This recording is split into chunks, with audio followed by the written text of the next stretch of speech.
Welcome everyone to a Good Vibes gaming discussion, and it's finally time to talk about Sonic the Hedgehog 2, the movie. So, Hell yeah. how Yes. is, we're here. I'm joined, of course, by Ash and Daniel, and actually, I think the entire team has seen Sonic 2 at this point, except for Steve. He's waiting to see it with his kids this coming weekend, and so he will have to wait and see about our bet. But we're keeping this spoiler free for now. We will be talking spoilers later on, but I think in the grand sense, what did we all think about this one? Did we think it was better than the first? Not as good as the first? Just, spoiler free impressions. Ash, go.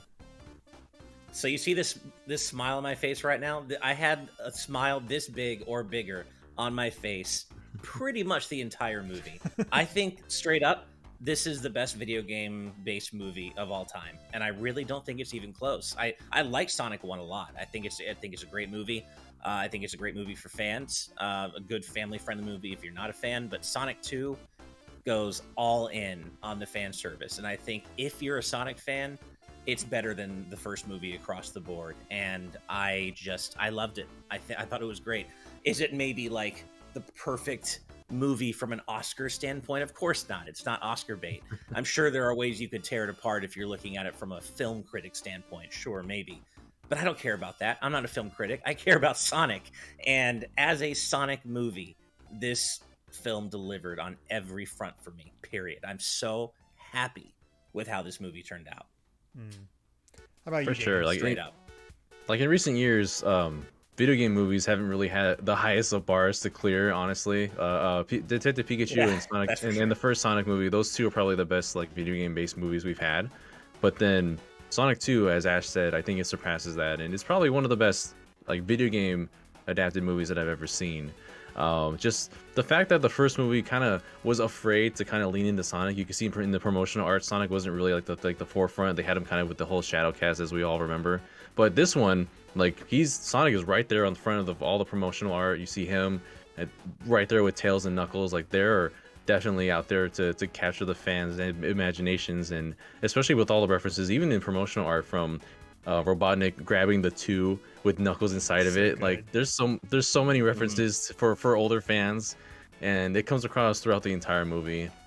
It was for the most part a very well-paced movie, and I'm just really happy with how this one came out. Absolutely.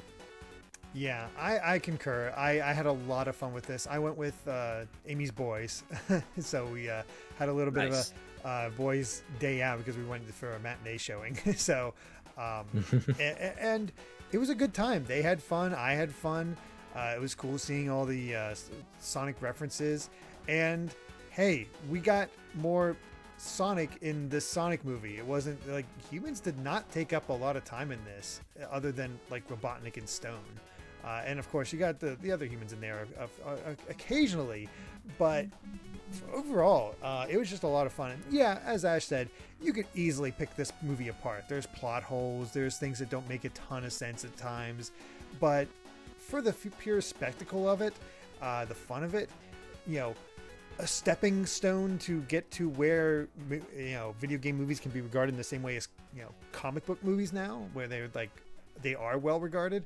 This is a good step. This is a nice step forward, and I really think if they can keep up this trajectory, Sonic 3 could just be legit good from even a normal person standpoint. We'll see, because we're getting, I think, we're definitely getting closer to the weirder part of the Sonic lore. Let's be honest. Oh yeah. Oh, for sure. It'll be interesting to see what parts of the lore they lean into for Sonic 3, and we'll get there, when we start talking about spoilers. But yeah, I mean, I think even just as a family-friendly film, I think this is an enjoyable movie from just a non-fan standpoint. Of course, it's I can't say that definitively because I'm not a fan, but I can't imagine that this wouldn't just be a fun, good, family-friendly movie, even if you're not into the games.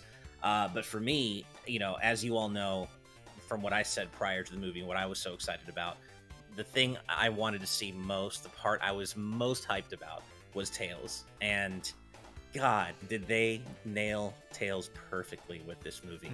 And I mean, and that starts, of course, with Colleen O'Shaughnessy. The fact that they kept her as the voice actor for Tails and didn't recast her, that was the first sign that this movie was doing everything right for me. And that was the right decision. It was for the fans. It was the right decision for the fans. And she killed it predictably. Of course she did. And just the way he's animated and the way he talks and the portrayal of his friendship with Sonic and the way when they're sleeping by the fire and like, you know, he covers Sonic with his tails. I love, like, they nail the buildup of their friendship, and you can see how much Tails idolizes Sonic, but also how much Sonic cares about Tails. It's done so well. They just, going back and thinking about this movie, I'm getting excited again, and I want to go see it again, which I don't say that often about movies. Yeah, that I think the perfect encapsulation of their friendship in this movie is absolutely that part by the fire. So good. It's so cute. It's like you get to see this caring side of Sonic, which, you know, Sonic as a kid was one of those things like you didn't think of, but it kind of worked in the first movie, and you get to see him kind of age up a little bit in this one and get those steps a little bit towards maturity while still being extremely snarky and extremely kid-like, but it works. And I like this almost closer buddy situation where it's not just Tails looks up to Sonic and Sonic's like, yeah, little buddy, you're around. it's more like an actual friendship. It's great. Yeah, you don't really Tails. because you don't really like see the origin story of Sonic and Tails like through a voiced media like this before. You kind of already assume that they know each other in games like, you know, early games like Sonic Adventure 2, but in games like Sonic 2, they're already kind of together. So to kind of see their friendship actually grow and you know, they can become attached to each other throughout actual media that you can, you know, listen to and watch. It's really cool of them to do that, and just to see how, you know, how they meet. And the way that they met was actually a lot more intense than I thought it was going to be, because I'm pretty sure, when they met, it's Tails running over Knuckles with a car that he stole. That's early on, but I mean, I guess, should we like switch over to spoilers now, just because? I think we can. I think at this point, because that's some of the fun parts of this, is like, let's be honest. If you're into Sonic, this is a movie well worth seeing. If you haven't yet, if you haven't seen it yet, it's probably just because you haven't found the time yet. Make the time. It's a fun ride. It absolutely is. I mean, from beginning to end. Even the parts, like the thing that surprised me, I guess, the most was even the parts with like Tom and Maddie and the other human characters. I like them more. I got some legit laughs out of some of the human scenes in and like. Tika Sumpter and James Marsden seem like they're having a blast, and I like. And my wife and I were talking about this after seeing it.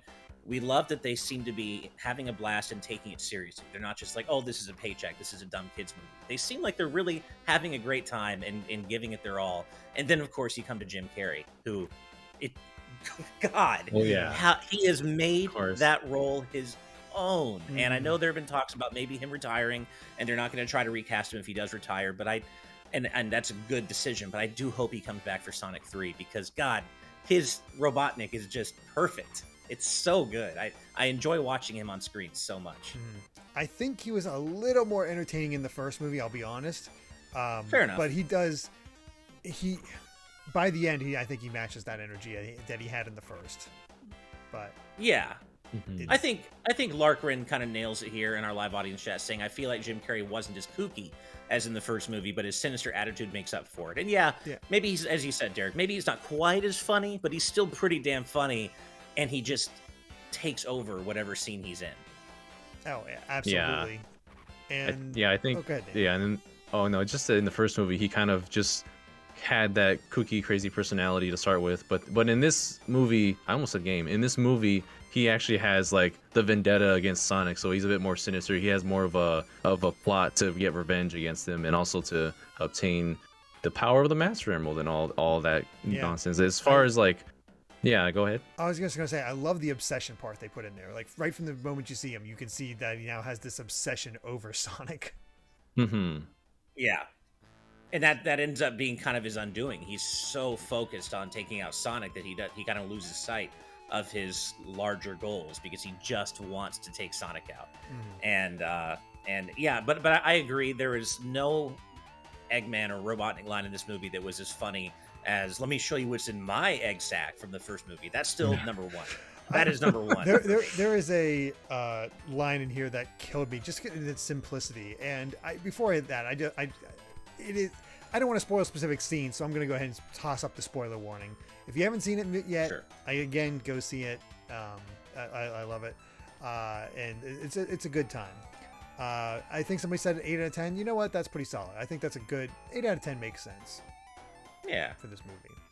So my favorite line in this movie, and it's so simple, but you know when Knuckles is hanging off the side of the cliff after the car chase with Sonic and Tails? Yeah.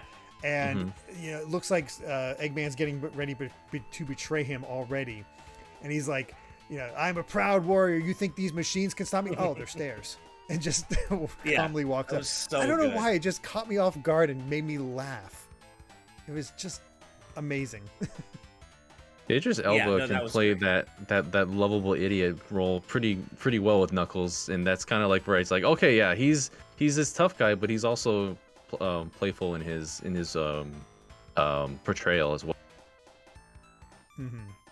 Yeah, no, I didn't know what to expect. I mean, I know that Idris Elba is an incredible actor, so I figured he was going to kill it, but I didn't know what to expect from his take on Knuckles, and I love it.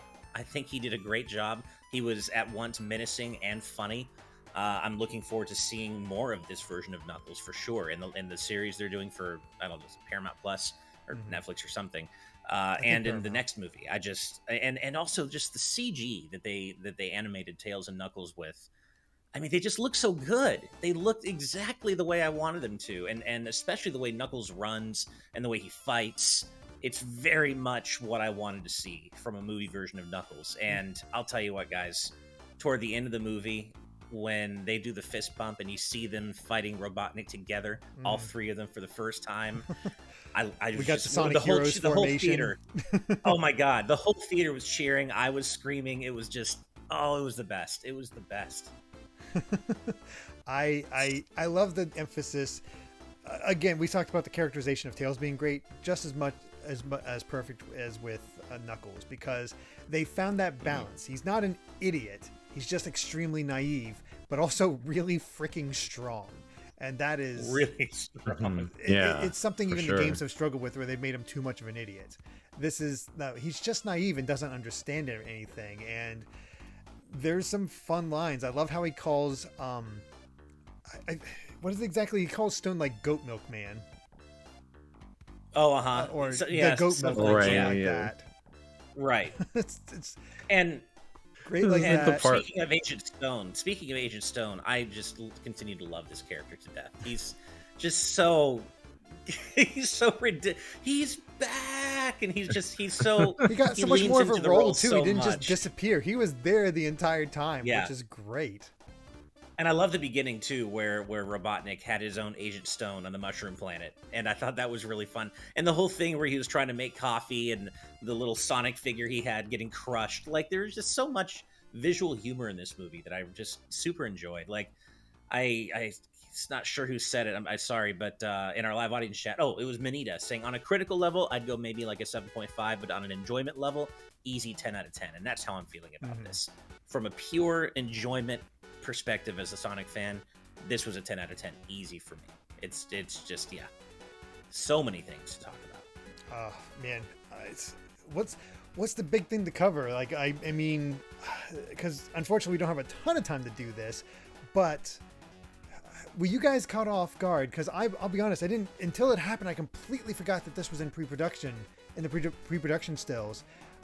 Gunn is in this movie.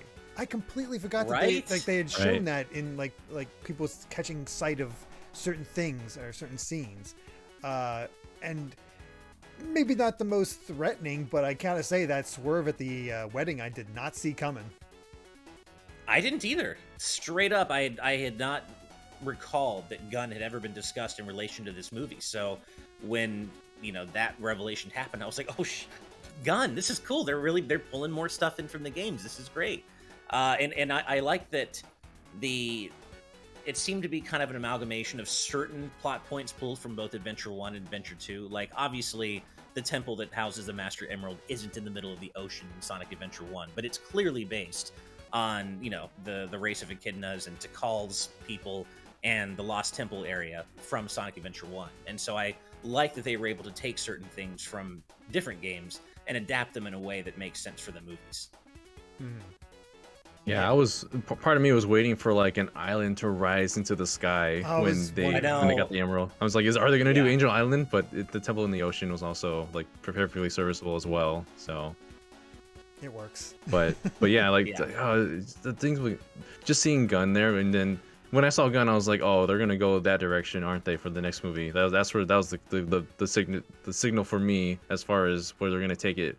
But there was also a reference in there too, like one of the helicopters that dropped down, you could see SA2 on top of it, just like, I see what they did there.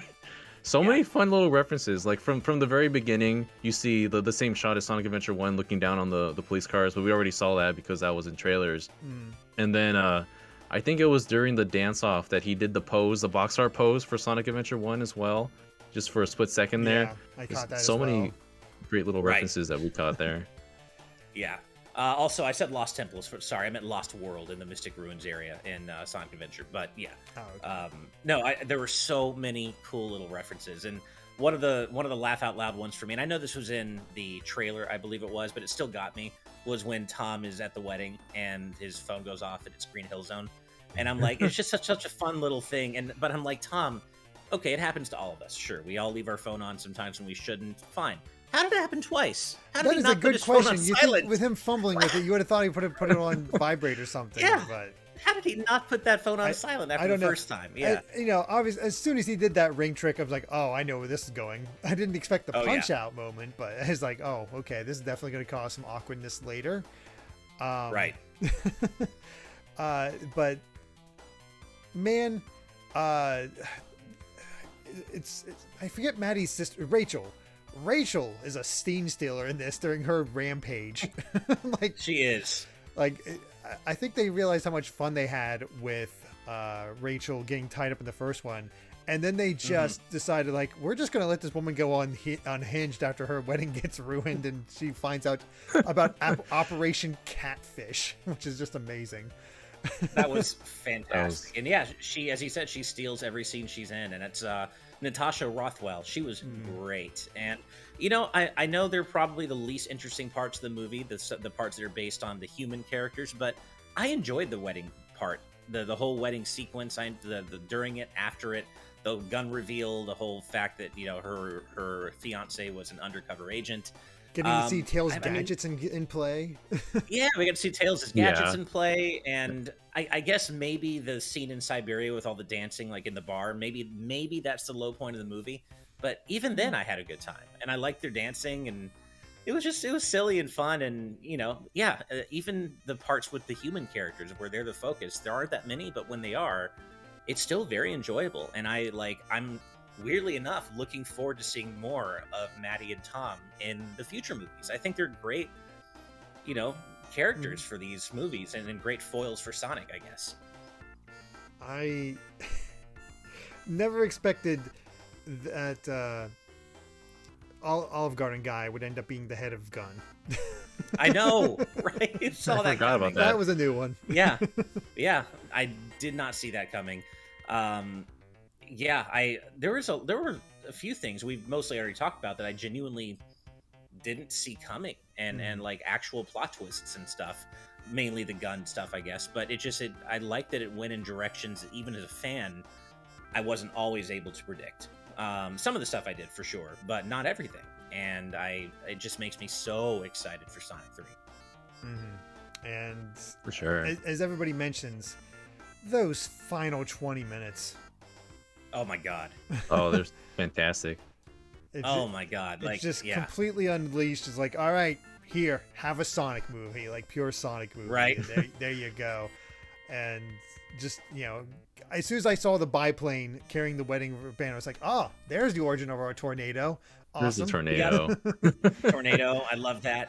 And I also loved at the end, when they're all fighting Robotnik, how Tails uses his hologram machine or whatever, and so he's just there like 50 projections of Tails just going hey all around Robotnik, and it's something Tails would do, right? Yeah. And I love how they lean into his gadgetry and his intelligence. They got it also his made character the dance scene, not just pointless. It actually like prepared you for Right. the fact that he has the hologram stuff. Mhm. That's true. And Knuckles just going, I am a hologram. I'm a magic Yeah. space or whatever. I am a hologram. I'm a hologram. Yeah, And, there was yeah. there was a good balance between Knuckles being the rival and actually teaming up with Sonic and Tails. I think like just the right amount of time, because we got that scene of them on the would-be tornado, leading up all the way to them battling towards the end and leading up to the scenes like that. I just thought it was a good balance there that they had. Yeah, Or- and as some of you in our live audience chat have already said, going back to Knuckles for a second, I love that they didn't just make him an idiot. Like, he's obviously easily swayed because he's hyper focused on his goal and he's very singularly minded, but he's not stupid, and that's a hugely important point that differentiates him from especially Boom Knuckles, but maybe just Knuckles in the games in general. He's kind of portrayed as kind of bumbling and not all that smart, even when it's not Boom Knuckles. And in this movie, I think they do a good job portraying him as somebody who's focused on his goals, but not dumb. He's just easily, He's legit fooled, I threatening in this. yeah. You had a proper moment to see his origin story with his father there and the tribe going out to battle, and he was the one left behind, so he has like some real like motivation to actually stop Sonic from doing all this stuff, even though he was misled in the first place, as Robotnik does. Right. And I like how you get the payoff from the first movie. Like, I remember when I saw Sonic 1, one of the first things I thought, and I think a lot of fans thought, were, oh man, those are echidnas hunting Longclaw. Are they going to be related to Knuckles later down the line? And sure enough, they were. And obviously it was easy to put those two together, but I'm glad that the movies did the obvious thing there and just leaned into that part of the lore and just went for it and didn't try to shy away from any of that. Yeah, it made perfect sense. It just good setup, good payoff, and yeah, it was just a good time. But man, we got Death Egg Robo and a change. I gotta say, we made a bet, Ash, and I was gonna bring that up. I gotta say, I was tricked. They only showed the Master Emerald. I did not expect them to change the way the Master Emerald worked. Right. Smart, concise change. I gotta say, to have like all the seven emeralds make up the Master Emerald. That's yeah. That was good.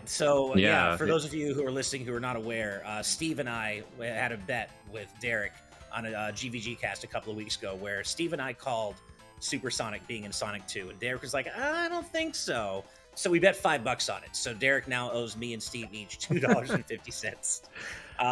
But it happened. Yeah, Steve and we called it. I had a feeling. I just had a feeling. And I mean, it makes sense, but there was no indication the Chaos Emeralds being there. And as soon as they say it, how the Master Emerald worked out, it's like, son of a... I've been tricked. Yeah.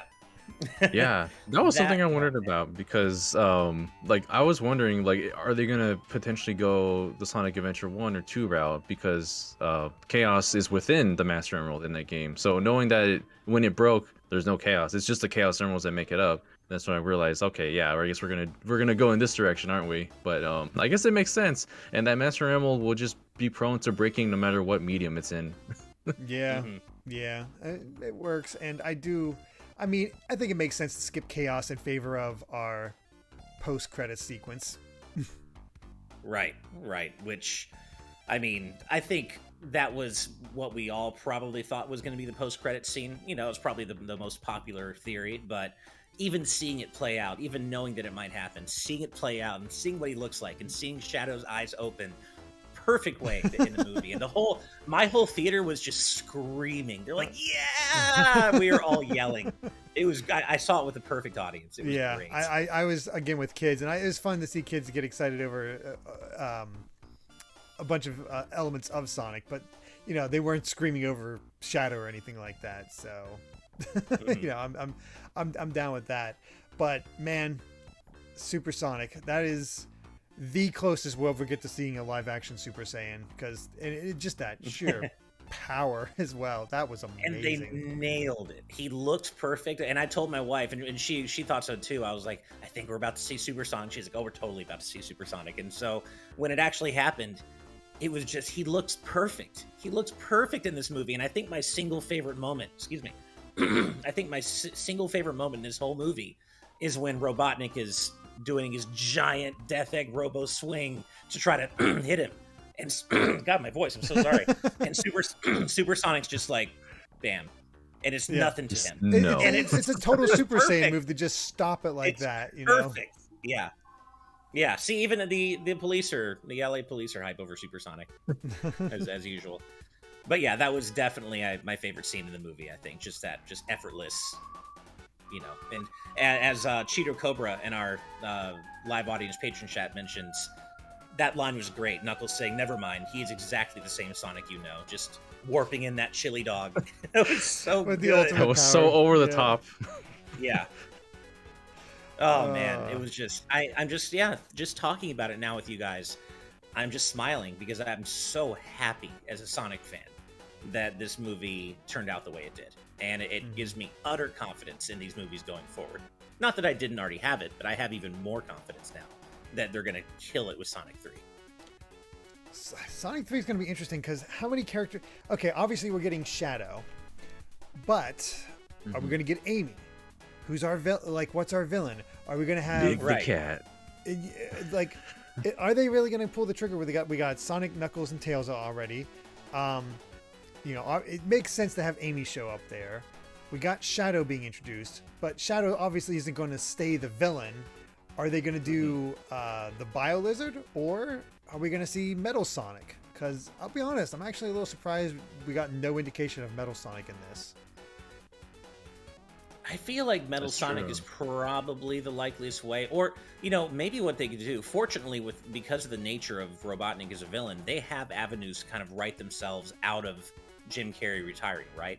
They could go the meta way with it and have a relative of Jim Carrey's Robotnik replace him and be known as Eggman. And there's your new Robotnik going forward. Or they could lean into the lore from Adventure 2 and have Gerald Robotnik. I know he's dead in the games, but they could adjust that and have, you know, Robotnik's grandfather become the new villain going forward and be attached to Shadow, something like that, you know? I mean, they could... something like that. I suggested the idea of like an Egg Robo, thinking they are Robotnik with delusions of grandeur and just treating it that way, and have Mike Pollock voice him. Oh, that would be cool. Oh, man. That would be cool. Yeah. Yeah. I think oh fortunately there was a lot of ways for them to make this work. And yeah, I don't know. We'll see how what avenues they go, what's available, what they can really do, but as far as Metal Sonic goes, I had an idea of like recreate their chase that looks like Stardust Speedway, but it's like through Las Vegas, like something really with the lights going on, and have their chase be in that kind of setting, just to kind of call back to Sonic CD. That'd be fantastic. That would be really awesome. The more we talk about it, I feel like because they are clearly leaning into what they know fans want, like with Shadow and Tails and Knuckles in this movie, Shadow in the next one, I kind of feel like Metal Sonic is probably on deck for being at least one of the villains in the next movie, because he's a fan favorite character as well, alongside Shadow, and I feel like that he's way more popular than the Bio Lizard. So I just feel like it's likely that it's probably going to be Metal Sonic, or at least he'll be one of the villains. I see Moon Rhoda here saying City Escape is like, all right, we have Gun, we have Shadow. Will we get City Escape where we're running through San Francisco with a giant truck chasing after Sonic? But is Gun stupid enough to mix up Sonic and Shadow, or are they going to have it's like Sonic's teamed up with Shadow, we got to hunt him down as well, sort of thing? Right.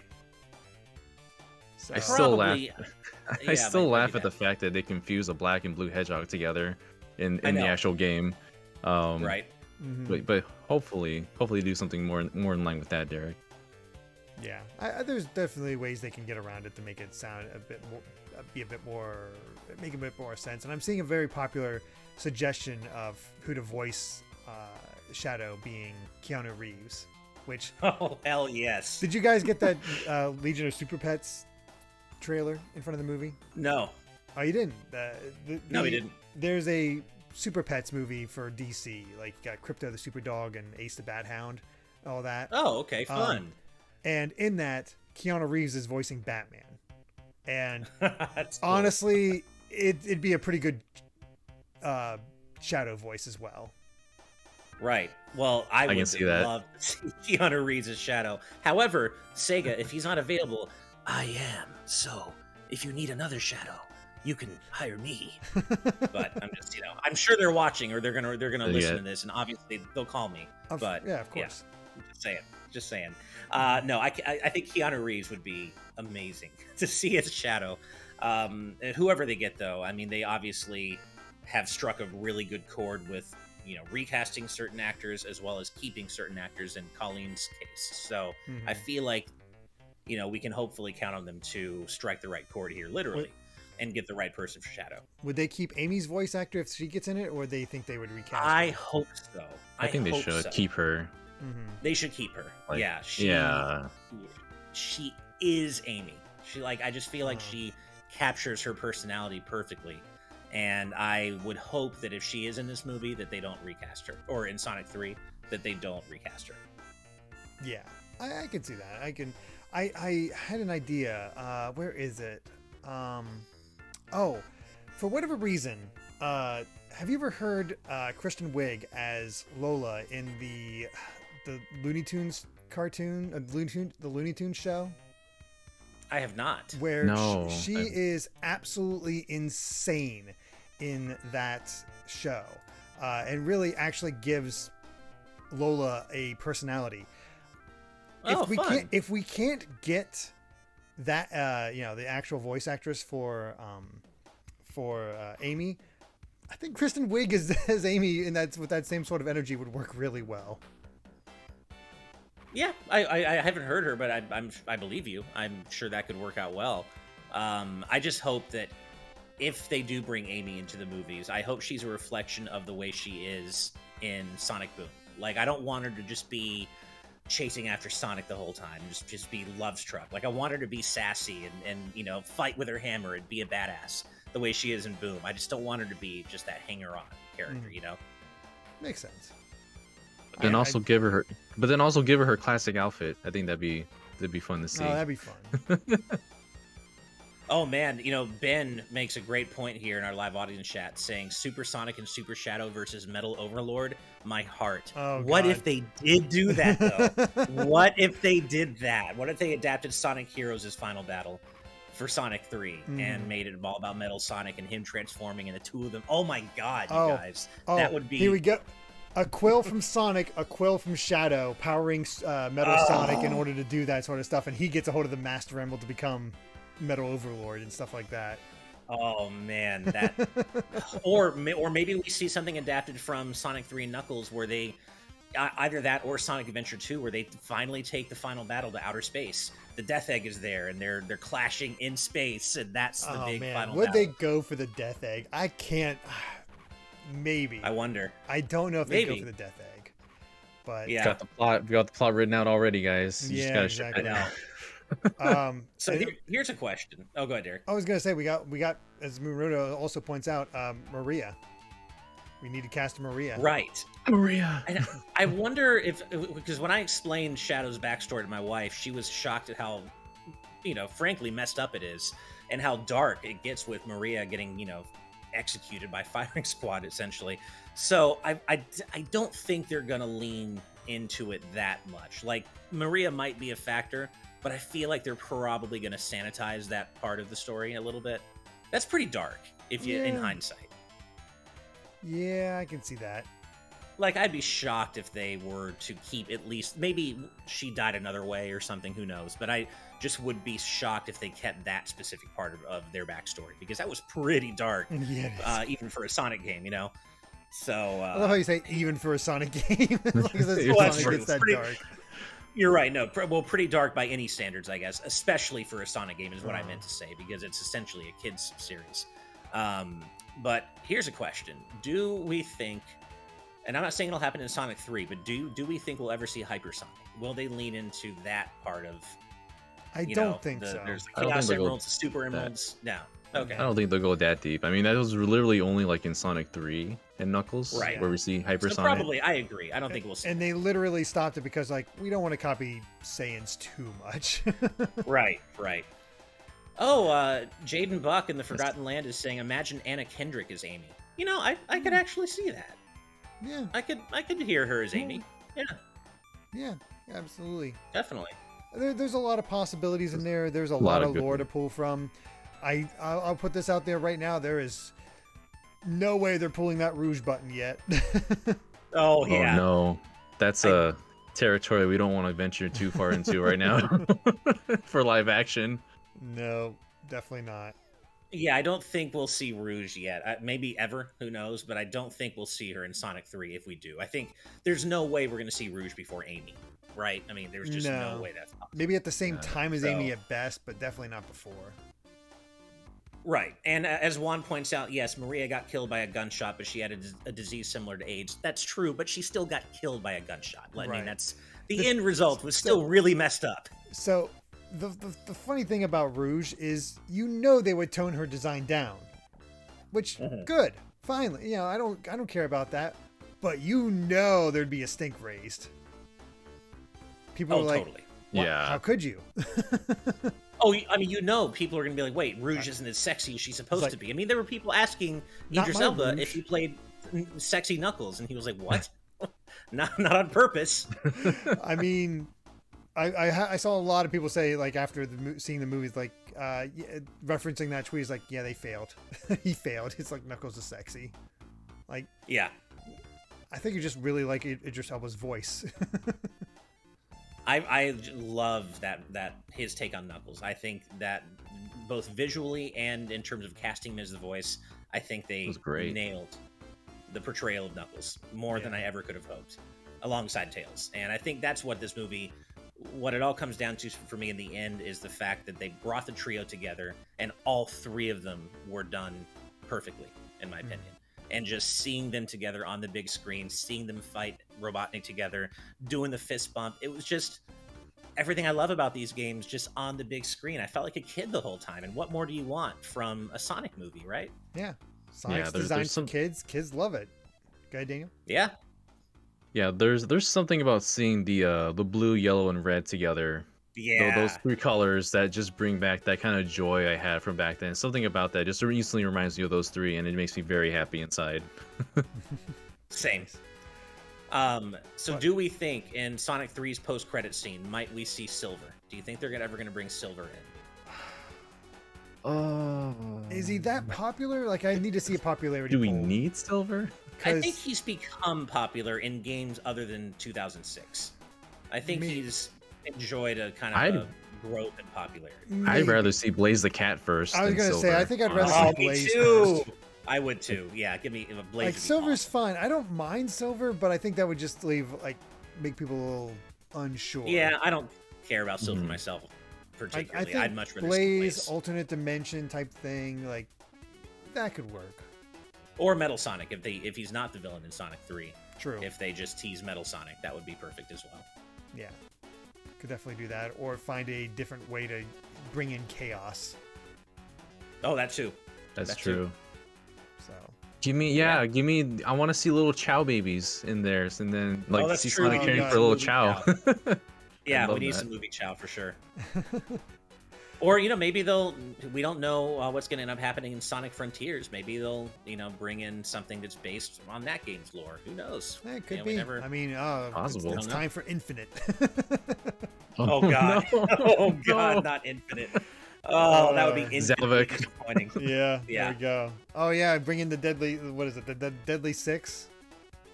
Oh, man, Oh, my- Zavok and all them, yeah. Yeah, Please, no. it's time to do it. Let's Oh. go for it. There are ways they can, it'll be interesting to see.